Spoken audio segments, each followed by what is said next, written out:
Bonjour Olivier Barlois. Bonjour Fanny. Vous êtes le président de Acumas et au sein de cette entreprise, vous opérez dans le domaine de la propriété industrielle, du droit de la propriété industrielle et vous mettez en place des solutions personnalisées permettant de simplifier la gestion des annuités et des renouvellements, c'est-à-dire précisément, expliquez-nous ces activités. Alors, pour maintenir en vigueur des titres de propriété intellectuelle, il faut payer régulièrement auprès des offices nationaux qui ont attribué ces titres des redevances ou des taxes de maintien ou des taxes de renouvellement. Ouais. Le but de notre société est d'agir le plus directement possible auprès de ces offices pour payer ces taxes au plus direct ou pour les pays dans lesquels on doit passer par des agents, groupés par effet de volume, donc les prix qu'on pourrait obtenir auprès de ces agents, pour toujours être le plus efficace et le moins cher possible. Et quelles sont les particularités de votre secteur d'activité, les grandes problématiques, les principales problématiques actuellement? Alors actuellement, donc, c'est une activité donc, qui est dominée par les conseils en propriété intellectuelle, Oui. qui eux vont se charger de faire acquérir les droits et les titres de propriété intellectuelle. Et il y a également des prestataires en propriété intellectuelle, comme notre société. Et ces prestataires vont plutôt s'occuper de prestations administratives ou de prestations connexes à la propriété intellectuelle.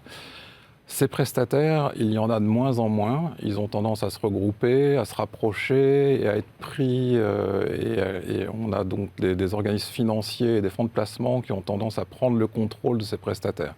Donc il y en a de moins en moins. Nous, on reste indépendants, on appartient à des cabinets de conseil en propriété intellectuelle français, on paye nos impôts en France, on a notre production en France, là où les rapprochements ont plutôt tendance à conduire à une externalisation vers des pays à bas coût de main-d'œuvre et un renforcement donc, des résultats vers des paradis fiscaux parfois. Donc, voilà. Donc, nous, on reste en dehors de ça. Alors vous, la plupart de vos clients, ce sont des cabinets ou des sociétés. De quel type et pourquoi se tournent-ils vers vos solutions et pas celles de vos concurrents? Alors effectivement, donc, la plupart de nos clients sont des cabinets ou des sociétés. On va commencer à intervenir pour des volumes de portefeuille de quelques dizaines de titres jusqu'à plusieurs dizaines de milliers. Ils choisissent d'utiliser nos services pour deux raisons, essentiellement pour des économies d'échelle, puisqu'on va leur proposer des coûts très inférieurs, et également des simplifications de gestion des processus. Donc on va essayer, le but du jeu pour nous, c'est de collecter toutes les instructions de nos clients une fois par mois, si possible un mois avant l'échéance, et après on va générer une liste de paiements par pays et essayer de faire les choses le plus simplement possible. Voilà, ça suppose pour ça que nos clients soient interconnectés de manière informatique avec nos logiciels. Oui. C'est ça qu'ils recherchent en fait, c'est de pouvoir donc mettre les instructions qu'ils veulent nous communiquer dans leur système pour que ces instructions se déversent automatiquement dans les nôtres. Et quels sont les avantages pour vos clients d'externaliser toute la partie paiement d'annuité et renouvellement de marque? J'imagine qu'il y a un gain de temps déjà, principalement. Alors voilà, donc avec ces interconnexions, ils vont gagner du temps et faire des économies essentiellement. Et vous avez également une filiale Ordipat qui conçoit des systèmes d'information spécialisés en gestion de droits de propriété industrielle, des logiciels donc. Quelles sont ces innovations technologiques que vous développez dans votre domaine et du coup l'importance de l'innovation? Alors, Acumas ne peut pas vivre sans cette filiale, puisque donc Acumas, donc on a mis en algorithme des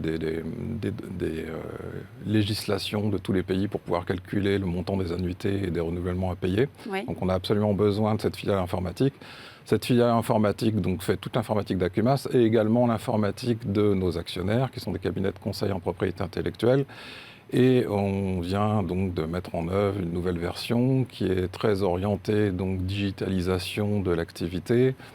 Et en matière d'innovation, donc ce vers quoi on s'oriente, c'est que pour pouvoir interconnecter tous les logiciels dont je vous ai parlé, il y a énormément d'interfaces différentes. Nous, Ordipat et Acumas, on travaille avec certains de nos actionnaires à un groupe de travail qui s'appelle EDP et qui a déposé une norme de communication qu'on va essayer de porter à l'international pour que tous les échanges informatiques puissent être unifiés. Voilà. Merci beaucoup Olivier Barlois. Je rappelle, vous êtes le président de Acumas. Merci. Merci.